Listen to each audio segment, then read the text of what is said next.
খুপির ভিতরে মুরগি কতগুলো ডিম নিয়ে বসে আছে দেখার জন্য খুপির ভিতর থেকে মুরগিটা আগে বের করতেছে। আসসালামু আলাইকুম সবাইকে, কেমন আছেন সবাই? আশা করি সবাই অনেক ভালো আছেন। আমি আলহামদুলিল্লাহ আপনাদের দোয়ায় অনেক ভালো আছি। আমার একটাই খুপি, আর একটা খুপিতে একটা মাত্র মুরগি। এই যে দেখেন, এই মুরগিটা অনেকগুলো ডিম পারছে ইতিমধ্যে, আরও ডিম পারতেছে। এখনও অনেকগুলো ডিম খুপির ভিতর পেরে রাখছে। কয়টা পারছে সঠিক জানি না, সেটা দেখার জন্য মুরগিটা বের করছিলাম, কিন্তু হাত থেকে ছুটে গিয়ে আবারও খুপির ভিতরে উঠে পড়ছিল, আবারও টেনে বের করলাম।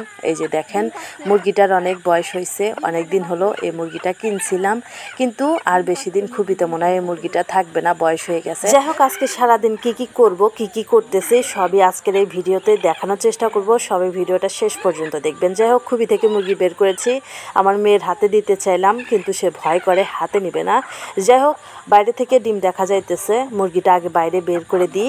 এই যে মুরগিটা দূরে চলে গেল, ওই যে খাবার খাইতে গেল। এই যে দেখেন, ডিমগুলো দেখা যাইতেছে, 4টা ডিম দেখা যাইতেছে, আর অনেকগুলো ডিমই বেজি খাইয়া ফেলছে। যাই হোক, যে কয়টা রিজিকে আছে ওই কয়টাই পেলাম, আলহামদুলিল্লাহ। যাই হোক, এই ডিমগুলো যদি আমার মেয়ে আগে দেখতো তাহলে কিন্তু খুবির ভিতরে এই ডিমগুলো আর থাকতো না, সবগুলো ডিমই সে ভেঙে ফেলতো। কখন কখন নিয়ে আমি তা বুঝতেও পারতাম না। যাই হোক, এখন ডিম দেখে সে খুবই খুশি হয়েছে। এই ডিমগুলো আমাকে আর বের করতে দিবে না, সেই বের করবে। আমাকে শুধু একবার বললো, আম্মু আমি খুবির ভিতর থেকে ডিম বের করব। আমি বললাম আচ্ছা ঠিক আছে। ব্যাস, এই কথা শোনার সাথে সাথেই খুপির একদম দরজার পাশে বসে পড়ছে এবং ডিম বের করতেছে। ছোট্ট ছোট্ট হাত খুপির ভিতরে দিতেছে। এই যে দেখেন, পাশে একটা ছোট্ট বাটি দিয়ে দিলাম, এর ভিতরে ডিমগুলো বের করে রাখবে। দেখা যাক, যদি এই বাটির ভিতরে ডিম না আটে তাহলে ঘর থেকে বড় একটা বাটি এনে দিতে হবে, ওই বাটির ভিতরে রাখলেই হবে না। যাই হোক, এই যে একটা করে ডিম বের করতেছে, আবার তুলে রাখতেছে। কি যে পাইলো আমার মেয়ে, আল্লাহ পাকই জানে। যাই হোক, একটা ডিম তুলে রাখলাম, এর ভিতরে ডিম আটবে না বুঝতে পারছি। ঘর থেকে বড় একটা পাত্রের জন্য গেলাম। এইদিকে আমার মেয়ে যে দেখেন ডিমগুলোর কি অবস্থা করতেছে। আমার খুপির পাশে একটা লাল শাক গাছ হয়েছে, আপনারা খেয়াল করলে দেখতে পারবেন। যাই হোক, অনেকে এসে গাছটা নজর দেয়, কিন্তু আমি ওঠাতে দিই না, এই গাছটা আরও অনেক বড় হবে।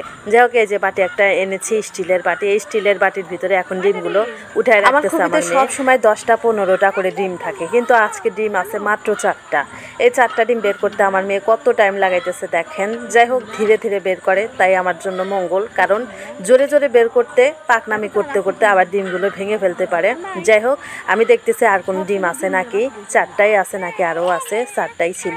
এই যে দেখেন 4টা ডিম। এবারে 4টা ডিম কিভাবে খাবে এই যে দেখাই দিতেছে। এই যে দেখেন, ডিম সিদ্ধ করে তারপরে মুখের মধ্যে দিয়ে কিভাবে খাবে দেখাই দিল। আমার মেয়েটা খুবই পাকনা মেয়ে।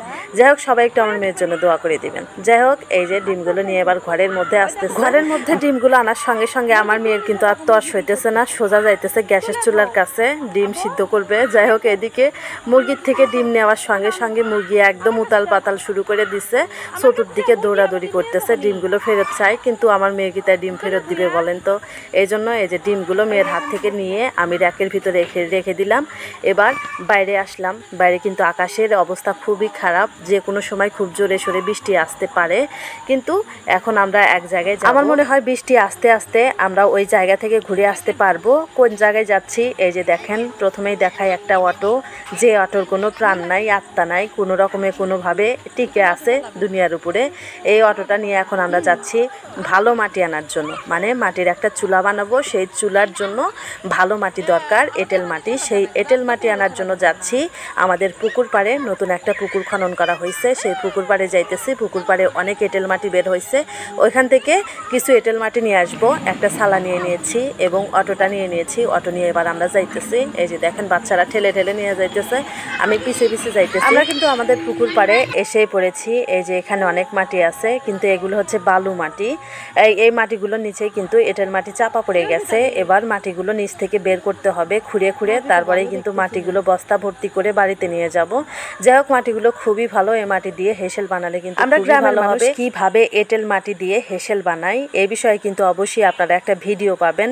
আগে থেকে আমি আমন্ত্রণ জানিয়ে রাখতেছি, সবাই ভিডিওটা দেখবেন। যাই হোক বন্ধুরা, এই যে এঁটেল মাটি আমি খুঁজে খুঁজে নিচ থেকে বের করতেছি। উপরে বালু মাটিতে ভর্তি হয়েছে, নিচেই কিন্তু এঁটেল মাটি। এই যে চাপাগুলো আমি তুলতেছি। এখানে একটা বড় খোকসা গাছ আছে, আর এইদিকে আম গাছের সারি দেখতেছেন। এই গাছগুলো আমার বড় ভাই এখান দিয়ে রোপণ করছে।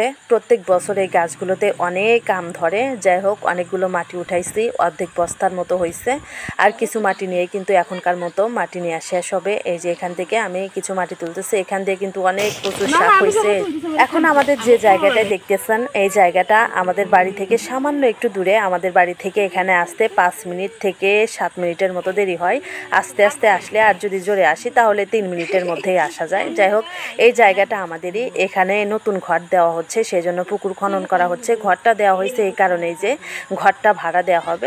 এঁটেল মাটি কিন্তু প্রচুর ভারী, একা একা উপরে ওঠানো কিন্তু মোটেও সম্ভব না।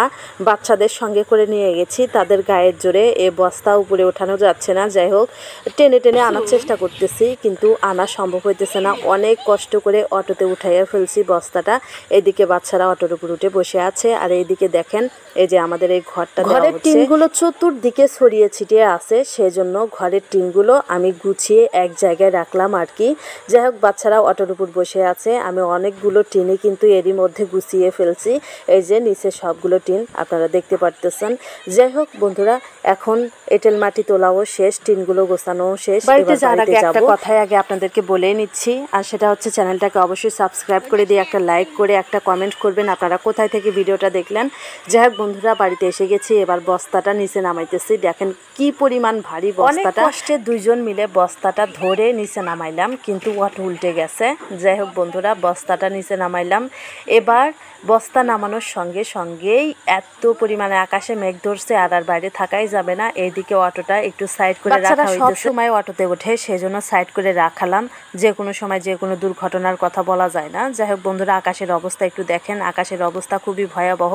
এখন আর বাইরে থেকে কোনো লাভ নেই, আর বাইরে থাকাও আমাদের জন্য ভালো হবে না। যে কোনো সময় জোরে সোরে বৃষ্টি হলে সমস্যা, কারণ মেয়েকে নিয়ে বাইরে আসি। যাই হোক বন্ধুরা, তাড়াতাড়ি করে ঘরের ভিতরে যাইতেছি। এদিকে দেখেন আমাদের মেহেন্দির গাছটা পড়ে গেছে। ঘরে আসার সঙ্গে সঙ্গে এত জোরে বৃষ্টি আসছে যে বলার বাইরে।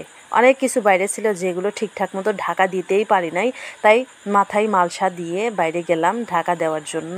আপনারা দেখতে পারতেছেন খুব জোরে বৃষ্টি হইতেছে, কিন্তু এরকম বৃষ্টি আমার কাছে ভালোই লাগে। আপনারা কারা কারা বৃষ্টি পছন্দ করেন অবশ্যই আমাকে কমেন্ট করে জানিয়ে দিন। আমরাও বাড়ি ঘর ভেঙেছি, আর বৃষ্টিও থামতেছে না। একের পর এক এত পরিমাণে বৃষ্টি হইতেছে যে আমরা আর বাড়ি ঘরের কাজ শুরুই করতে পারতেছি না। অর্ধেক হয়েছে, বাকি অর্ধেক এখনও বাকি আছে।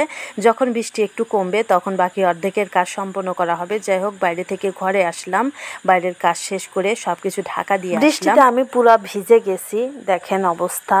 এত পরিমাণে জোরে জোরে পানির ফোঁটা পড়তেছে, ক্যামেরাতে বোঝা যাইতেছে কিনা সঠিক জানা নাই। কীরকম পানির ফোঁটা বোঝা যাইতেছে আপনারা কমেন্ট করে জানায়েন। যাই হোক, হাত পা গা ভালোভাবে মুছে নিতেছি, কারণ জ্বর আসলে আবার সমস্যা। যাই হোক, বাইরের বৃষ্টিটা আপনাদেরকে আরও একটু ভালো করে দেখাই। এরই মধ্যে আপনাদের কাছে আবারও বলবো, যদি ভিডিওটা ভালো লাগে লাইক কমেন্ট শেয়ার করে চ্যানেলটাকে সাবস্ক্রাইব করে দিবেন। বৃষ্টি আমার কাছে খুবই ভালো লাগে। যখন গ্রামে বৃষ্টি হয় তখন চতুর্দিকে পানি থই থই করে এবং হাঁটু পর্যন্ত কাদা হয়, ঘর থেকে বের হওয়া যায় না। সবাই কিন্তু এই সময় ঘরের মধ্যে কাঁঠালের বিচি ভেজে তারপরে সবাই একসঙ্গে বসে খায়। বৃষ্টি হচ্ছে, এইদিকে আমি বাচ্চাদের নিয়ে ঘরের মধ্যে বসে আছি। আমার কাছে কিন্তু সব বাচ্চারা চলে আসে, কারণ বাচ্চাদের আমি খুবই পছন্দ করি। সবাই আমার কাছে আসে, আমার কাছে এসে বসে থাকে, খেলাধুলা করে চারপাশ দিয়ে। খুবই ভালো লাগে, বাচ্চাদের আমি ভালোবাসি, তাই বাচ্চারাও আমাকে ভালোবাসে, সবসময় আমার কাছে আশেপাশেই থাকে। যাই হোক বন্ধুরা, ভিডিওটা আজকের মতো এখানে শেষ করে দিতেছি। যাওয়ার আগে আর একবার আপনাদের কাছে অনুরোধ করে যাই, যদি ভিডিওটা ভালো লাগে লাইক কমেন্ট শেয়ার করে চ্যানেলটাকে সাবস্ক্রাইব করে দিবেন, এবং একটা কমেন্ট করে জানিয়ে দিবেন আপনি কোথায় থেকে আমার এই ভিডিওটা দেখলেন। আল্লাহ হাফেজ।